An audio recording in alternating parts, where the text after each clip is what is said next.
Well, I think Israel's got to make a decision very, very shortly whether they're going to use military force preemptively against that nuclear weapons program, because if they don't, the odds-on outcome is that in a very short period of time, Iran will have nuclear weapons. So if you don't like the kind of threats you're hearing now, imagine how much more profoundly dangerous they could be once Iran gets nuclear weapons. A scary thought for all of us to think about as we head into a brand new year. But why Israel?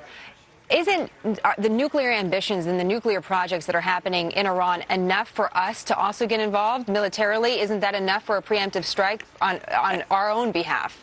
Absolutely. This is not an Israel problem. This really is a global problem, since Iran's propensity to aid terrorism financially and through weapons around the world makes it one of the most important state sponsors of terrorism.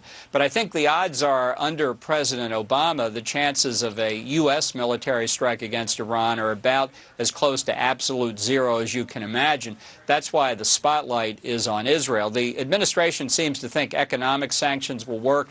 They haven't worked for the last 10 years, and even these new sanctions, no indication they will work either. You know, I'm keeping an eye on Iowa as we're also talking about a major international issue, and we're watching for Congresswoman Bachmann. I know in the past, whether officially or unofficially, you were working with Rick Perry. Is that right, Ambassador Bolton?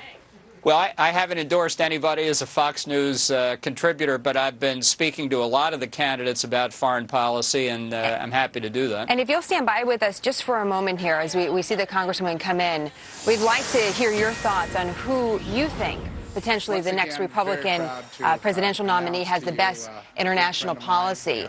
Let's go ahead and take a listen here in Iowa. Michelle Bachmann. Thank you, Brad. Thank you so much.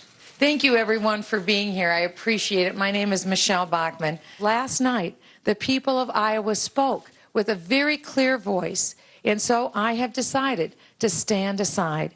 And I believe that if we are going to repeal Obamacare, turn our country around and take back our country, we must do so united. And I believe that we must rally around the person that our country and our party and our people select to be that standard bearer. Michelle Bachmann there announcing that she is suspending her campaign for president.